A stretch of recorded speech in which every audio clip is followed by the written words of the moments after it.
Hey everyone, welcome back to Corporate Decoder, the place where we break down the nitty-gritty of big business and try to make sense of it all. Today we're diving into Solaris Energy Infrastructure Inc.'s latest filing. Get ready because this one is packed with growth and some interesting new ventures. Alright, so Solaris Energy Infrastructure Inc. is a company that provides equipment-based solutions for power generation and for managing materials. Used in oil and gas wells, they've got two main segments, Solaris Power Solutions and Solaris Logistics Solutions. Let's jump straight into the numbers. Looking at the balance sheet for June 30, 2025, we see total assets have grown significantly to $1.47 billion compared to $1.12 billion at the end of the previous year. This jump is largely driven by their equipment held for lease, which more than doubled to 600 and Fabdis also increased to $386 million, partly due to new borrowing for this expansion, $1 million. This signals a major expansion in their power solutions business. On the liability side, long-term debt has also increased to 380 expansion in their power solutions business. On the liability side, long-term debt has also increased to $386 million. Partly due to new borrowing for this expansion or power solutions business. On the liability side, long-term debt has also increased to $386 million, partly due to new borrowing for this expansion. Now for the income statement. Total revenue for the 6 months ending June 30, 2025 was $275 million, a big leap from $141 million in the same period last year. This impressive growth is primarily fueled by their Solaris Power Solutions segment, which generated $25 million in revenue this period compared to zero in the prior year. This segment is clearly the star right now. When we look at cash flows, operating activities generated about $50 million in the first half of 2025, which is up from about $36 million last year. That's a healthy increase. However, investing activities saw a huge outflow of $337 million, mainly for new equipment purchases for their power solutions business. In the equity section, we see a notable increase in additional paid in capital and retained earnings, reflecting the company's growth and profitability. Management seems to be reinvesting earnings effectively.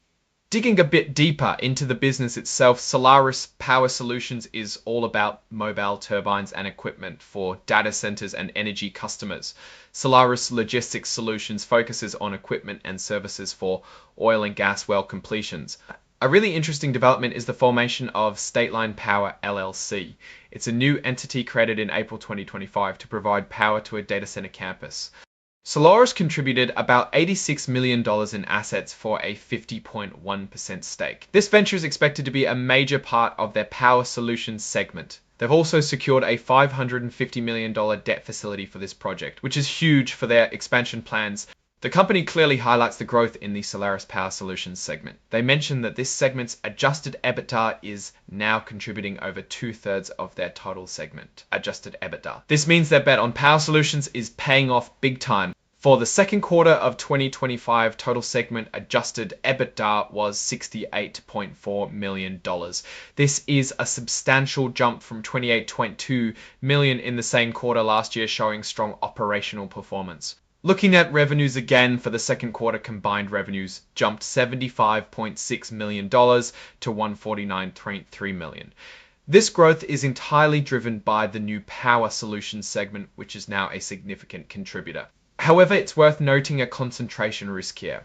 Two customers accounted for 43% of their total accounts receivable as of June 30.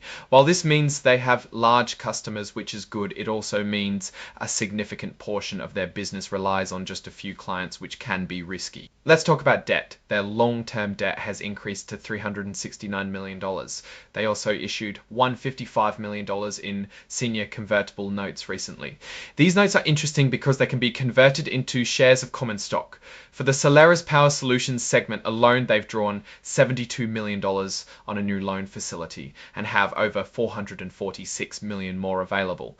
This shows a significant investment in growing their fleet of power assets.